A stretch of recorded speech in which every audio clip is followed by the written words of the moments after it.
The fluorescent lights hummed their relentless hum, a sound like electricity pretending to be white noise. Katie Rodriguez moved through the ICU at Seattle General in San Diego at 11:51 p.m., her scrubs the color of dried sage, her movements economical, nothing wasted, everything efficient. 12 hours until the sun came up. She'd survived worse than insomnia. She didn't flinch at the ventilator wheeze from bed 7. Didn't react to the cardiac monitor's irregular beeping from bed 3. These were just sounds now, the baseline rhythm of a place where people either healed or didn't, where decisions made at 2 a.m. determined whether someone saw their grandchildren again. She'd learned long ago that emotion was a luxury she couldn't afford. The night shift suited her. Fewer administrators walking the halls. Fewer questions about where she'd come from, why she kept her background so sparse in the employee file, why her references were so deliberately vague. Previous medical positions overseas, her application had stated. Previous military assignments would have been more accurate. Previous life, the one she'd been ordered to erase, would have been most accurate of all. Her name tag read Katie Rodriguez, RN, night shift. Not Major Katie Rodriguez. Not the woman who'd performed a field thoracotomy with a combat knife while pinned down by enemy fire in Tikrit, her hand steady even as rounds kicked up concrete dust around her boots. Not the soldier who'd pulled 16 lives out of a collapsed building in the Jolin district when her entire unit was compromised. That woman didn't exist anymore. The government had decided that. Official records reflected nothing but a hospital transfer that never happened and a deployment that was classified beyond classification. She preferred it this way. Staying invisible was survival. Katie moved to bed 12 and began her assessment with the methodical precision of someone who'd performed triage in field hospitals without electricity or running water. The patient's name was Lieutenant Colonel Marcus Webb, admitted 72 hours ago with a subdural hematoma from a car accident on Interstate 5. His vitals were stable, BP 118/76, heart rate 62, O2 sat at 97% on room air. The man was breathing on his own, which meant his prognosis was good, which meant he'd probably go home and remember nothing of being here. But the dog tag around his neck. That was a problem. It hung on a broken silver chain, the metal tarnished to a dark gray that spoke of years carried close to skin, sweat-soaked and salt-crusted. The insignia on its face wasn't standard military issue. The symbol, a compass rose with a cross through its center, overlaid with initials that no regulation handbook would explain, belonged to a unit that officially didn't exist. Her unit. The one that had trained her, deployed her, and then pretended she'd never worn the uniform at all. Katie's fingers found the dog tag before her mind could stop them. The metal was cool against her calloused palm. She lifted it gently, careful not to jostle the patient, and read the name stamped into the surface, Webb, Marcus. Lieutenant Colonel. And below that, a unit designation she'd only ever heard whispered in concrete bunkers and under cover of helicopter rotors. She'd served under him. Not directly, but the chain of command was everything in special forces, and Wegg's decisions had filtered down to her platoon like water through fractured rock. He was the man who'd held operations together when politicians wanted them abandoned. He was the man who'd signed off on rescue missions that weren't technically authorized. He was the man who'd been there on the runway at Ballard Air Base 3 years ago when David had briefed his unit before what was supposed to be a standard intelligence gathering operation. The operation that had gone dark. The operation where her son had vanished. The dog tag trembled in her grip. Just for a moment. Just enough that she had to set it back down and step away from the bed, moving toward the medication cart on the opposite side of the unit, her breathing controlled, her face a mask of professional neutrality. The trembling wasn't fear. Fear was a waste of energy. The trembling was something else, recognition, maybe, or the collision between two worlds she'd spent 3 years trying to keep separate. She reached for a saline flush. Her hand steadied. They always did. Studying his medical history. Dr. Ashford's voice came from somewhere behind her left shoulder, pitched low enough that the night nursing assistant at the far end of the unit wouldn't hear it. Katie didn't turn around. She didn't need to. She could picture him exactly as he stood, starched white coat, expensive watch that probably cost more than her monthly rent, eyes that had the cold precision of someone who saw patients as complications rather than people. "Just confirming vitals alignment," Katie said. Her voice came out soft, almost apologetic. "Perfect." Exactly what he'd expect from a night shift aide with dark circles under her eyes and no visible background. "No concerns to report." "That dog tag. You seemed quite interested in it." Ashford moved closer. She could smell his cologne now, something cloying and aggressive, like he was trying to make himself larger than his physical frame. "Unusual insignia. Military surplus?" Katie didn't answer immediately. She capped the flush needle with deliberate precision, her movement smooth, her expression empty. This was the mask she perfected over 38 years of learning that survival meant making yourself small enough to overlook. Make yourself useful. Make yourself quiet. Make yourself forgettable. "I wasn't aware I was supposed to ignore patient belongings, doctor." Still soft. Still deferential. Still nothing but a tired nurse working a third consecutive 12-hour shift. "Should I have reported it to security?" She heard the phone come out of his pocket. Heard the soft click of the unlock. Heard him breathing like a man who'd just caught scent of something interesting, something that required investigation, something that didn't fit into the neat categories of his understanding. "No," he said finally. "No, that won't be necessary. Just make sure the patient's personal items are secure. We can't have anything going missing." The words were right, but the tone was wrong. The tone was someone filing information away, cataloging details, beginning to ask questions that Katie hadn't prepared answers for. She turned around when she heard his footsteps moving toward his office. That was her mistake. That was the moment when their eyes met across the humming fluorescent darkness of the ICU, and she saw the exact instant when something flickered across Ashford's face. Recognition. Not complete, not certain, but the dangerous beginning of it.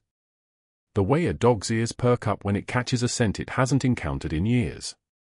He was still walking toward his office, still moving away, but his phone was already in his hand. She watched him disappear through the glass door, watched him sit down at his desk with the light from his computer monitor painting his face in cold white. She watched him stare at his phone for 7 seconds before lifting it to his ear. She couldn't hear what he said. The ICU sound dampening made sure of that. But she could read the shape of it in his shoulders, in the way his jaw tightened, in the precise gesture with which he gestured to nothing, the unconscious pantomime of someone delivering information to someone important. Someone making calls that mattered. Katie turned back to the medication cart and checked the next patient's orders, her movements unchanged, her efficiency undiminished. This was compartmentalization. This was the military training that had never left her body no matter how many years she spent in civilian scrubs. You note the threat. You assess the risk. You continue the mission. But in the back of her mind, in the space where she kept the things she never allowed to surface, Katie was already calculating. Already mapping escape routes. Already remembering what it felt like to move through darkness with purpose, with weapons, with the kind of clarity that came from knowing exactly what you were trained to do. The dog tag hanging around Webb's neck. The classified insignia she'd sworn never to acknowledge. The man in the office making phone calls.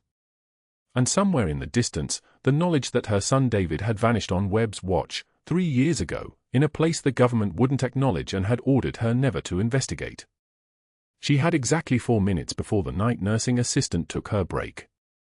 That was her window.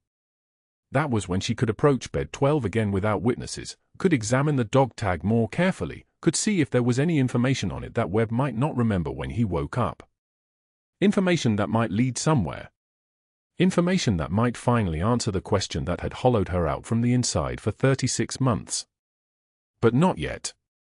Not until she was certain Ashford wasn't watching. Not until the risk calculations came back in her favor. She checked the foredrip on bed 14. She documented output on bed 9. She moved through the routine with the kind of invisible competence that made her forgettable, and she waited and she planned, and she kept her expression perfectly, impeccably neutral. Sometimes the bravest warriors carry stethoscopes, not guns. And sometimes they have to smile and nod and pretend not to notice the avalanche beginning to slide. The overhead page crackles through every speaker in the unit, nurses and doctors freezing mid-stride. Kathy to the director's office. Kathy Rodriguez, the new girl. The nickname lands like a slap. Her name is Katie. Has been Katie for 37 years, through 3 tours in Tikrit, through classified operations the government decided never happened, through every commendation she'll never display. She sets down her charting tablet and walks calmly past the staring faces. 20 pairs of eyes tracking her like she's already guilty of something. Dr. Ashford's office smells of imported leather and expensive cologne, the kind of scent that announces you've never had to prove yourself to anyone. He leans back in his chair, a gesture designed to communicate total authority, and Katie notices the framed photograph on his desk, Ashford in a tuxedo, standing with what appears to be a city councilman. The room has that pressurized quality of institutional power, the air itself coded to remind visitors they are smaller here. "You've been here 3 weeks, Ashford says, his voice carrying the smooth confidence of a man who has never been contradicted, and you're already overstepping. Asking questions about patients above your pay grade. Touching personal effects without authorization." He lets the accusation hang. "That patient's dog tag. You were examining it." Katie takes one measured breath. The kind of breath that steadies hands and clears the noise from your mind. The kind she learned in a bunker in Anbar province when mortar rounds were walking up the compound walls. "I was checking for medical alert information, doctor. Allergies. Previous surgeries. Protocol." His smile is surgical. "That's exactly the kind of incompetence I'm talking about. You see a patient, you see their whole history written in their jewelry. That's not nursing. That's obsession." He stands, walks to his window overlooking the parking lot where the evening shift is arriving. "I'm reassigning you. Psychiatric wing. Effective immediately. New nurses need more supervision, and frankly, Katie, you seem unstable. I've noticed the way you flinch at loud noises. The way you watch the doors." He turns back. "I'm doing you a favor. Getting you out of an environment that's clearly triggering you." The accusation is surgical in its precision. He's isolating her. Moving her away from bed 12. Away from Webb. Away from the answers that might still exist in whatever records Ashford is protecting. But she doesn't argue. That's not how this works. Resistance would confirm every narrative he's constructing. Instead, she nods once and turns to leave.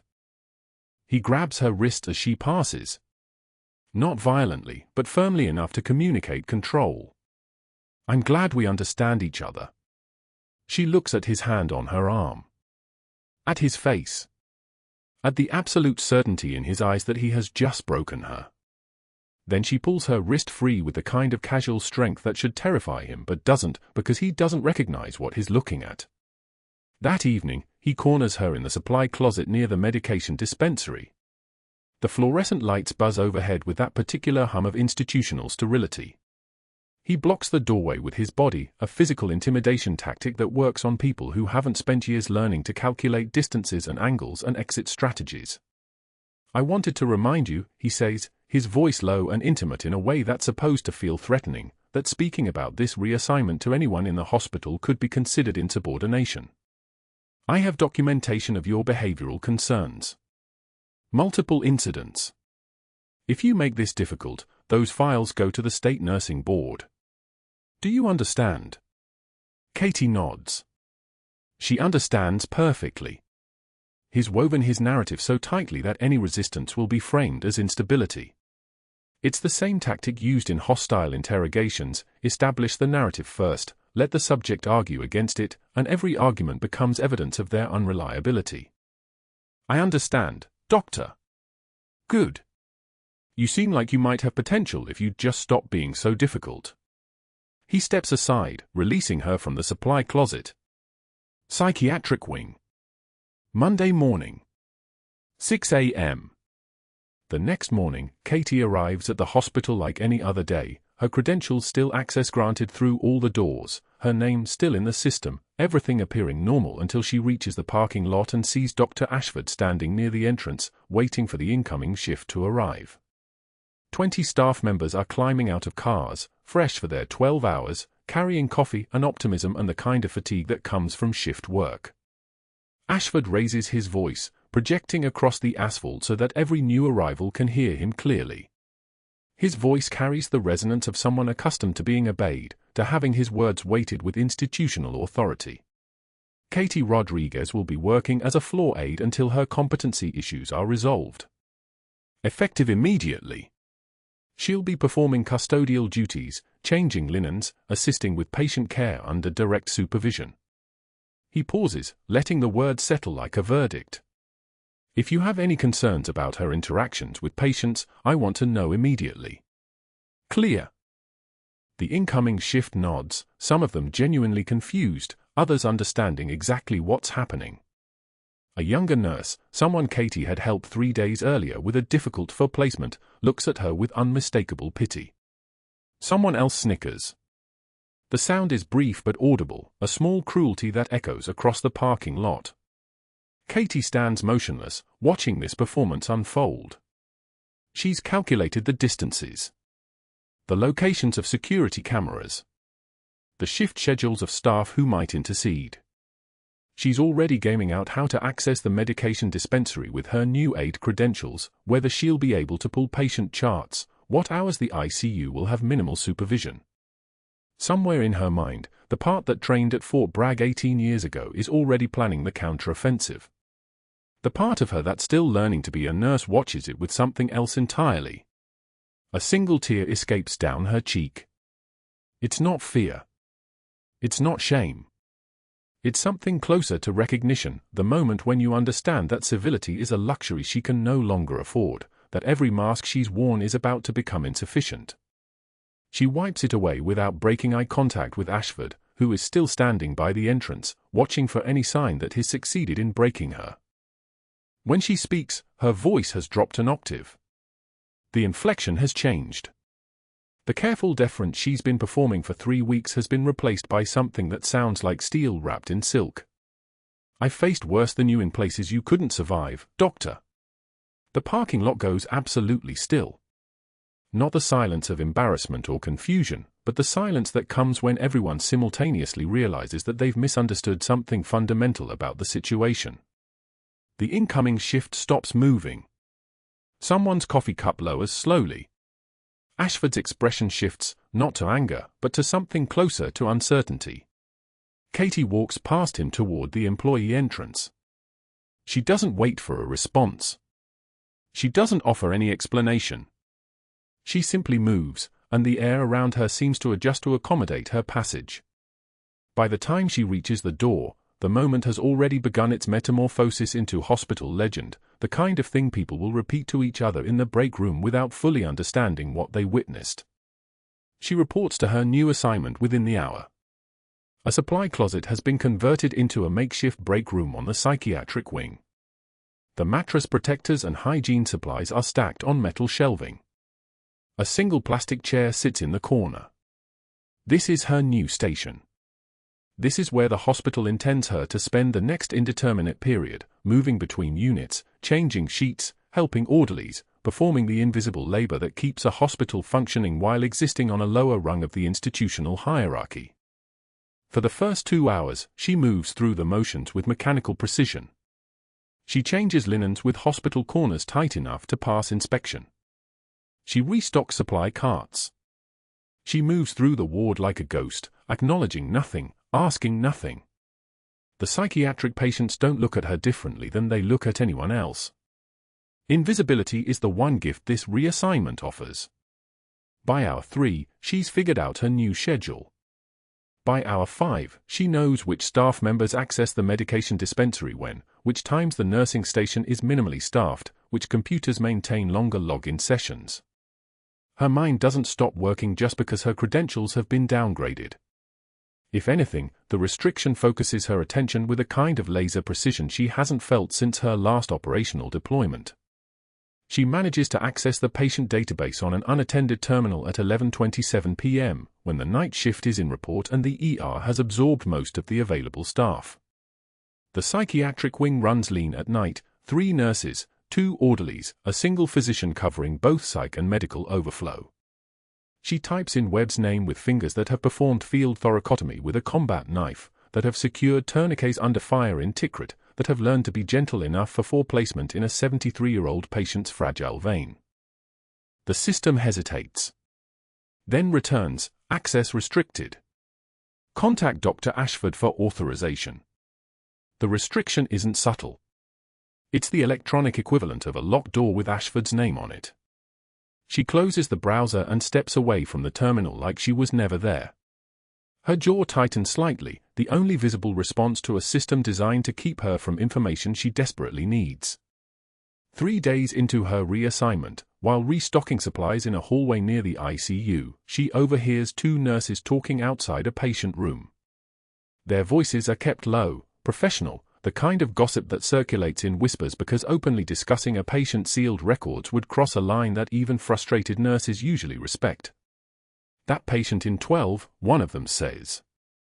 The voice belongs to Sarah Chen, a charge nurse Katie met briefly during orientation. The colonel with the classified records. Ashford personally restricted access. "I tried pulling his chart yesterday and got the same message as you, authorization required." The second nurse responds, her voice lower, "It's weird. Guy's been in a coma for 2 weeks. No visitors except security and that one Navy captain who comes in at 0600. You'd think someone would want updated information." Katie's entire body goes still in a way that's learned rather than natural. It's the stillness of a person who has just received tactical intelligence that changes the entire operational picture. She continues restocking supplies as if she heard nothing. As if her blood pressure hasn't just increased by 40 points. As if she hasn't just confirmed that Webb is in bed 12, that he's been brought in under security protocols, that he's unconscious and inaccessible. She's about to turn the corner when the ICU's glass doors explode inward with a sound like thunder crossed with shattering crystal. A massive figure charges through the entrance, 250 pounds of compressed rage and chemical fury, his prison tattoos covering every visible inch of skin. His eyes are dilated past the point of being human, the kind of pupils that come from a cocktail of fentanyl and methamphetamine and whatever else has been smuggled into the hospital. In his right hand, he's gripping a metal pole with both hands, the stand stripped of its bags and tubing, leaving only a 4-foot length of stainless steel. He's screaming something, the words are incoherent, the kind of rage that bypasses language and operates on pure animal instinct. The pole swings in a wide arc, connecting with a medication cart and sending supplies exploding across the hallway. The impact sound is catastrophic. Plastic containers rattle. Glass bottles shatter. "Webb," he screams. His voice has the distorted quality of someone whose vocal cords have been damaged by repeated drug use. "I know you're here. I know you're here." The nursing station erupts into coordinated chaos. Someone activates the overhead emergency call. Someone else reaches for the security button under the desk. A nurse grabs a crash cart. Another pulls a patient into a room and locks the door. Katie stands motionless in the hallway, directly between the attacker and the ICU entrance. She's roughly 30 feet from him. The supply cart she was loading is her only cover. His eyes scan the hallway with the kind of pharmaceutical paranoia that doesn't distinguish between threat and coincidence. His gaze lands on her. For one suspended moment, nothing happens.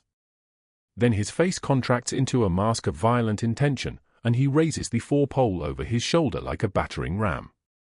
He begins moving toward her, his movement pattern suggesting he doesn't fully understand which direction he's going, only that something in his path has become an obstacle to eliminate. Katie's hands open. Her breathing rate drops. Years of training collapse into a single crystalline instant where every variable becomes visible, the distance between them, the time required to close that distance, the angle of the 4-pole, the exact point where maximum force intersects with minimum space.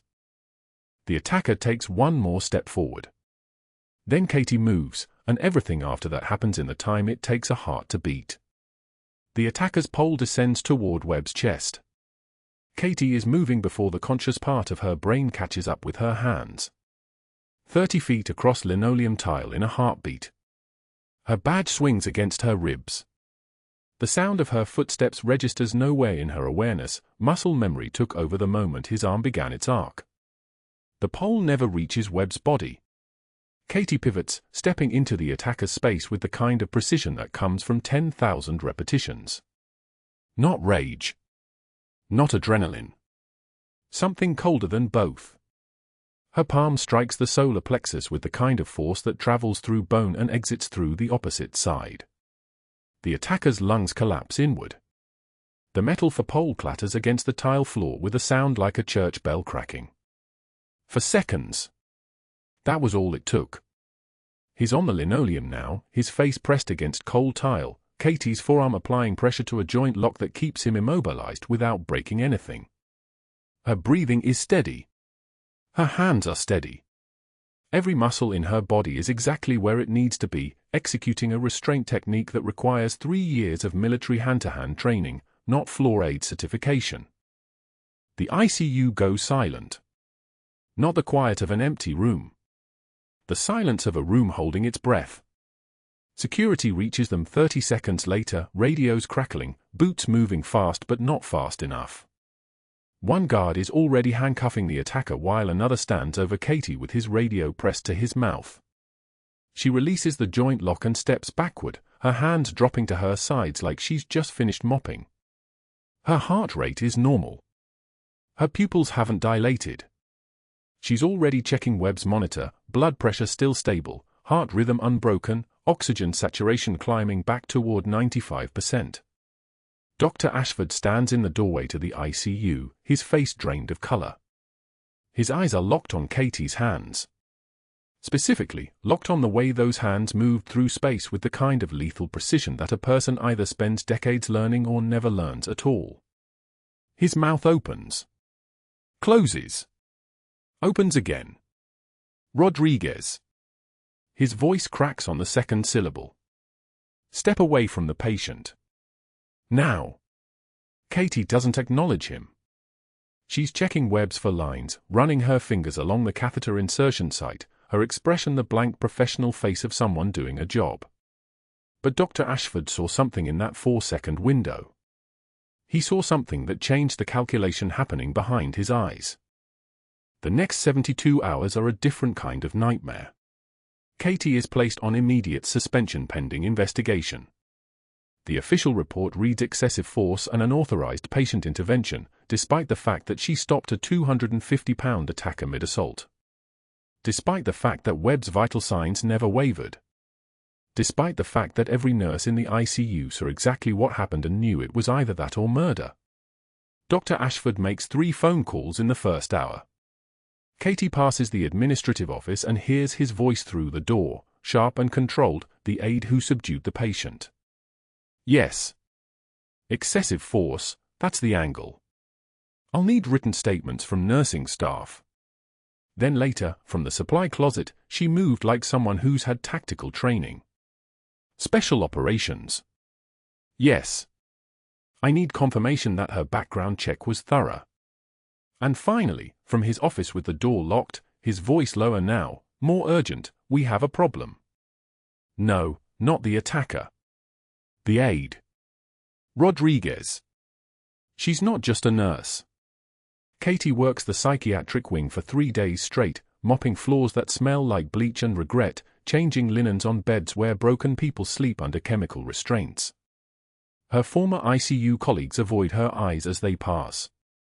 A few offer sympathetic glances. Most just pretend she's become invisible, which is exactly what she wanted and exactly what makes her want to scream. It's during that third night shift that she notices the pattern. Dr. Ashford appears in the psychiatric unit at 2:41 a.m., walking directly past Katie without acknowledgement, and slips into an empty conference room. She's 30 feet away, holding a linen cart that smells of industrial soap and decay. She keeps working. She doesn't turn her head. but her awareness zooms in like a camera with perfect optics, tracking the conference room door. 12 minutes later, Dr. Ashford emerges with a patient chart. Not the psychiatric ward chart. An ICU chart. She recognizes it because the cover is stamped classified in red letters that match the same red used on Webb's military file. He walks with the chart held against his chest, his phone already pressed to his ear, his voice pitched low even though the corridor is empty except for Katie and a sleeping psychiatric patient in a nearby room. Secured the discharge paperwork? Yes. 3 pages of classified service record. He's no longer in active rotation, which means... He pauses, listening. No, the location is secure. Nobody in this hospital knows. The aide was on the floor shift, not assigned to ICU access anymore, so she has no visibility. Another pause. The next transfer happens Thursday. I can move the documentation then. Cost is what we discussed. $50,000 per file. The phone line hums. Katie feels her heart rate shift into that strange calm place where fear becomes precision. Military personnel. Every discharge contains classified ratings. I have access to their full service records, combat records, security clearances. These contacts from Beijing are paying premium for active intelligence personnel still in the system. Retired? Even better. No ongoing protection protocols. Katie sets down the linen cart very slowly. She doesn't run. She doesn't make a sound. She walks back to the supply closet like someone who's just realized she forgot something. Once inside, surrounded by boxes of gauze and gloves and the hiss of compressed air from cleaning equipment, she pulls out her phone and texts a number she hasn't called in 3 years, Blue Sparrow. Urgent. The response comes back in 4 seconds, status. Confirmed. Location Seattle General San Diego. Target identified. Medical clearance vector. Potential national security breach. 3 more seconds, stay in place. Secure all evidence. Do not engage target. ETA 40 minutes. She pockets the phone and returns to the psychiatric ward. Dr. Ashford is still on his phone, his voice traveling down the corridor like smoke through a crack, not just patient data. I have discharge records for Navy SEALs, Rangers, Force Recon, even JSOC. These files are gold to the right buyers. Military pensions, family locations, post-service movements. Everything. Katie finishes her shift. She mops the same floor twice. She changes sheets on beds where people sleep, the kind of chemical sleep that makes tomorrow never arrive. She clocks out at 6:24 a.m. and walks to her car in the parking garage without once looking back at Seattle General. That's when she realizes what the dog tag actually is. She'd found it on Webb's broken chain 3 days ago, held it in her hands, seen the insignia that matched nothing in any public database she could access. An eagle inside an upside-down triangle. A date, 2021. A name underneath, David Rodriguez, private, 82nd ABN. And a location code that made her hands shake, TIK, a classified XR7. Her son. Webb's command. Captured in 2021 in Tikrit during a black operation that the Pentagon said never happened. The same operation that got her reassigned to medical duty under a false name, her rank erased, her service record classified so deep that even her own family couldn't know she was still active. They told her David was KIA. Then they asked her to become someone else to find out if it was true. Now Webb is in an ICU bed while Dr. Ashford sells classified records to foreign intelligence services. And now she knows why Ashford needed Webb removed from active duty records. Because alive and hospitalized, Webb was still filed as Active Special Operations Command. That file is worth $60,000 to whoever is calling from Beijing. The dog tag burns in her pocket like it has weight, like it has gravity, like it's pulling her toward some truth that lives on the other side of a decision that will change everything. She sits in her car in the parking garage with the engine off and her forehead pressed against the steering wheel. The concrete above her smells like exhaust and oil and the kind of cold that comes before the military arrives. 40 minutes, they said. She waits.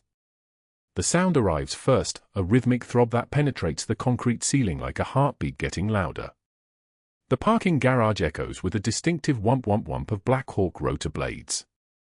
2 humps screech around the corner, their tires squealing against the smooth floor, and slide to a halt beside her car. The Black Hawk circles above, its downwash sending loose papers and debris spinning through the structure. A Special Forces captain in full tactical gear opens the passenger door of the lead Humvee. He's younger than Katie, maybe 30, with the kind of calm in his eyes that comes from having survived things that were supposed to be unsurvivable. He calls across the concrete, "Major Rodriguez, you're needed for immediate debriefing." "Sir, we have authorization from JSOC for immediate extraction." No one in the parking garage calls her Major. No one in Seattle General even knows her first name. But here, in this moment, with helicopter blades shaking the concrete and 2 vehicles full of operators waiting for her, Katie Rodriguez stops being a floor aide. The mask doesn't just drop. It shatters. She stands up from the car. She doesn't look back at the hospital. She walks toward the Humvee with the kind of bearing that makes the captain straighten slightly, recognition flickering across his face, the recognition of someone who has spent a career alongside warriors and can identify one by the way she moves through space. "What's the target?" she asks. Her voice has dropped an octave. It carries the weight of authority now, unquestionable and complete. "Colonel Webb. Patient identity confirmed at Seattle General. His presence triggered a flag in our monitoring system. We believe he's connected to Operation Sparrow, missing personnel recovery. Command thinks you might have relevant intelligence." Katie nods once. "I have more than intelligence. I have a traitor selling his file to foreign contacts. Chinese nationals. Frequency of contact suggests intelligence liaison out of Beijing. This hospital has been penetrated, Captain. And I know exactly who's been opening the doors." The captain's hand moves to his radio before she finishes speaking. By the time Katie reaches the Humvee, the operation has expanded from extraction to tactical siege. 3 more helicopters circle Seattle General. 2 teams of operators are already moving into position around the administrative offices. She climbs into the lead vehicle and doesn't look back at the parking garage, the hospital, or the place where she was supposed to be invisible. Major Katie Rodriguez is finally going back to war. And this time, she's going to bring some answers home. The ICU doors burst open like gunfire. A man the size of a refrigerator crashed through them, his massive frame wrapped in county jail clothes, his pupils blown wide with fentanyl. Blood crusted under his fingernails. The metal footpole in his right hand gleamed under the fluorescent lights. He was screaming. "Webb! You ruined me. You ruined my life." His voice shook the monitors, sent alarms cascading across the unit. "You lied to the parole board. You said I was a danger. I wasn't a danger." The night nurse froze at her station, coffee cup suspended halfway to her lips. 2 security guards turned, their hands moving toward their radios in the slow motion of people who'd never trained for actual violence. The ICU had emergency protocols for fires, for code blues, for electrical failures. Nobody trained for a 250-pound man high on smuggled narcotics. The attacker's eyes locked on bed 12. On Colonel Webb, still sedated, still vulnerable. The four-pole rose above his shoulder like an executioner's blade. He started moving toward the bed. 30 feet across linoleum tile. Katie was moving before the security guard's radio even clicked on. She covered 30 feet in seconds, her body remembering what her mind had tried desperately to forget. The combat stance. The angles. The way air moved differently when you stopped thinking and started reacting. Her hands, those hands that held clipboards and 4 bags and the frail shoulders of dying patients, moved with the terrifying precision of someone who'd trained to end lives before she learned to save them. The attacker never saw her coming. That was the first mistake. Katie's palm strike landed exactly where she'd calculated it would. The solar plexus. The exact spot a field medic had once shown her that could drop a man twice her size if you committed your entire body weight into 6 inches of motion. The attacker doubled over, the four-pole clattering away across the floor, his breath expelled in a grunt of genuine shock. For a moment he stood there, gasping, his massive frame suddenly looking less like a weapon and more like a broken thing. Before he could recover, before his confused brain could process what had happened to his body, Katie executed the joint lock. Textbook. Devastating. Her hand talked his arm behind his back with the controlled violence of someone who'd done this 1,000 times. Not in anger. Not in panic. In muscle memory. In training. In Tikrit. His face met the linoleum face first. The sound was like dropping a watermelon. For seconds from door to subdued attacker. Katie held the lock position, his arm a lever, her body the fulcrum. She was breathing normally. Her hands weren't shaking. Not yet. Security arrived 45 seconds too late, moving with the panicked urgency of people who suddenly understood that their presence was security theater. They cuffed the man, still gasping, still stunned, blood trickling from where his teeth had met floor, and dragged him away. The ICU erupted in applause. A resident actually cheered. One of the night techs was filming on his phone, probably already uploading it to the hospital's internal message board. Katie released her grip and stepped back. That's when her hand started shaking. Not from fear. From the adrenaline crash. From the part of her that had just done something that couldn't be undone. From the recognition that everyone in that ICU had just seen Major Katie Rodriguez move the way only Major Katie Rodriguez could move. Dr. Ashford pushed through the crowd, his face purple with something that looked like rage but was actually calculation. His eyes had changed. He'd seen something in those for seconds that confirmed every suspicion he'd built over the past 3 days. He approached Katie like he was walking toward evidence he could confiscate. What the hell was that? His voice was sharp enough to cut. You just assaulted a patient. In front of everyone. You endangered every single person in this ICU with excessive force. Katie opened her mouth. Some part of her wanted to explain that excessive force would have been what her Tikrit instructor taught her, the version that left people requiring orthopedic surgeons instead of just handcuffs. But Ashford didn't pause for responses. He was already moving. You're suspended. Effective immediately. Not a request. A command. The voice of someone who just decided to deploy his full arsenal. Security, escort her out of the hospital. Now. He made 3 phone calls before Katie reached the parking garage. She could see him through the ICU window, his phone pressed to his ear, gesturing emphatically with his free hand. The hospital board administrator. She could tell by his tone, that specific pitch people used when they were talking to authority. Then someone else, probably the State Nursing Commission. Then a third call. Longer. More intense. Someone in law enforcement, maybe. Someone with power that extended beyond Seattle General's walls.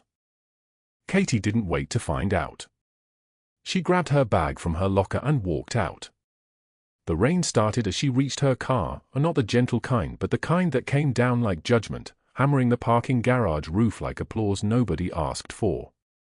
She sat in the driver's seat with the door open, her scrub soaked through, the suspension notice they'd printed and handed to her sitting on the passenger seat like a death certificate. She couldn't bring herself to turn the key. The engine had been dead for 3 days. Forehead pressed against the steering wheel. Hand still trembling slightly, still half remembering that moment when combat training and civilian life had crashed into each other at intersection speeds. In her pocket, the dog tag burned like something alive. She'd taken it from Webb's bedside the night before, when Dr. Ashford wasn't looking. She'd examined it under the harsh light of the ICU bathroom, traced her fingers across the embossed name, the service number, the blood type. The tag that had hung around the neck of a 23-year-old Army lieutenant who'd gone into Sanjin Valley in Helmand Province 3 years ago and come back empty. It wasn't Webb's tag at all. It was David's. Her son's tag. Which meant Webb knew her son. Which meant everything: the dog tag, Webb's presence at Seattle General, his restricted medical status, Dr. Ashford's obsessive interest in his file, connected in ways Katie couldn't prove without destroying herself. She couldn't reveal that she had David's tag. That would mean admitting she'd been searching for it. Admitting she knew her son. Admitting she was someone other than just a nurse who'd moved too well, too fast, too decisively for someone who'd been working night shifts for 6 months. Admitting she was Major Katie Rodriguez. Special Forces. Officially erased from existence after a classified operation in Tikrit that the government had decided never happened. 20 minutes passed. The rain kept falling. The parking garage was nearly empty, just a few cars scattered across the cavernous space, the smell of wet concrete and motor oil mixing into something that reminded her of military bases and places she'd been ordered to forget. Then the sound changed. The rhythm of helicopter blades echoed through the concrete structure, growing closer. Not a medevac bird, too many rotors, too much power. Combat blades. The thump-thump-thump of a Black Hawk coming in hot. Katie's head lifted. She recognized that sound like a soldier recognizes her own heartbeat. 2 hums screeched into the parking garage below, military-grade tires grabbing asphalt like weapons. Soldiers emerged in tactical gear, body armor, helmets, the fluid precision of people trained to move together. A Special Forces captain approached her car window, his face weathered in the way that came from tours, his uniform bearing the 75th Ranger Regiment patch on his shoulder. He wasn't asking. The stance wasn't a request. "Major Rodriguez," he said, his voice the color of steel. "You're needed for immediate debriefing." Katie stared at him. The dog tag pressed against her ribs, her heart moving like it was trying to escape. "I don't know what you're talking about," she said quietly. But even she could hear the lie in her voice. Even she could hear the major underneath the nurse. He didn't move. Didn't argue. Just opened the passenger door. Colonel Webb regained consciousness an hour ago. He made some calls. The suspension letter arrived at Katie's apartment 3 hours after she clocked out, hand-delivered by hospital courier, her name spelled correctly for the first time in 2 weeks. Dr. Ashford had filed the incident report at 6:13 a.m., just before the shift change, detailing her unauthorized use of excessive force against an incapacitated patient, claiming she had endangered multiple people with reckless physical intervention, noting that new nursing staff require supervision to prevent such incidents. He attached photographs of the attacker's face pressed against the linoleum, the angle making the moment look brutal rather than necessary, her hands locked in a control hold that looked like violence to anyone who'd never trained. The letter stated she was suspended pending investigation by the hospital's Risk Management Committee, effective immediately. No pay. No benefits. No timeline for reinstatement. Katie read it once, folded it into thirds, and set it on her kitchen counter beside a coffee cup that had been sitting there for 4 days. Dr. Ashford's first phone call went to Marcus Sterling, chairman of the hospital board, at 9:15 a.m. Katie would learn the timing later, but in that moment she was sitting in her car in the parking garage at Seattle General, engine off, forehead pressed against the steering wheel. The dog tag was in her pocket, warm against her ribs, the broken chain coiled like a snake. She'd slipped it from Webb's bedside when no one was watching, the insignia catching the light as she palmed it, a symbol she recognized from classified briefings, from encrypted communications, from a world that was supposed to be dead to her. The tag was the proof she needed. The tag was also the thing that would destroy her if anyone found out she had it. Dr. Ashford's second call went to Patricia Nguyen at the State Board of Nursing at 10:33 a.m., a 5-minute conversation in which he described Katie as emotionally unstable, a security risk, potentially dangerous to patients, with a history of violent behavior that may extend beyond this incident. He did not mention that the attacker had been carrying a metal pole like a weapon, that the security guard had frozen, that Webb's monitor was showing dangerous arrhythmias. He mentioned only her hands on the man's body, her speed, her precision. He made it sound like rage rather than training. The third call, at 11:08 a.m., went to Dr. Helen Reeves, the hospital's risk management director. Ashford's voice was smooth, almost regretful, as he explained that he'd tried to give the new aide every opportunity to succeed but that her increasingly erratic behavior had forced his hand. He suggested that the hospital's liability exposure was significant, that Katie's suspension might not be enough to protect the institution, that her nursing license might be at risk of revocation. He recommended that the board consider permanent termination and a recommendation to the state that her credentials be reviewed for potential grounds for formal discipline. Each word was a stone in a wall, and Katie could not see the wall being built. She would learn about these calls later, would read the redacted summaries when the FBI released the investigation materials, would understand then that Dr. Ashford had been laying groundwork for her destruction while she sat in her car, holding the evidence of his own crimes, unable to use it. 2 days passed. Katie did not return to the apartment. She drove to the hospital parking garage at midnight on the second night, parked in the same spot, and sat with the engine off. The darkness was complete. The fluorescent lights in the structure had flickered out hours ago, leaving only the faint glow of her dashboard. The dog tag pressed against her sternum, a small weight that felt like the only real thing in her body. She thought about David, about the moment Ashford had told her 3 years ago that her son was missing in action, about the way he delivered the news with the careful compassion of a man who had practiced it 100 times. She thought about Webb, about the way he'd looked at her when she came into his room, a moment of recognition that had lasted only a second before his training kicked in and his face went blank. She thought about the file she'd seen on Ashford's desk 3 days ago, locked in a drawer but visible through glass, with her son's name on it and a list of coordinates she did not recognize. The headache building behind her eyes was not pain. It was information. The rhythmic thump started at 2:53 a.m., a sound that shook the concrete structure like a heartbeat amplified. Rotor wash from a UH-60M Black Hawk, descending fast, the kind of fast that meant urgent. Katie's hands tightened on the steering wheel but she did not move. She'd heard that sound before in Tikrit, in the darkness before dawn, in moments just before everything changed. The helicopter rotors screamed through the heavy night air, and the parking garage lights suddenly blazed to life. Someone had overridden the automatic system, floodlights cutting the darkness like surgical blades.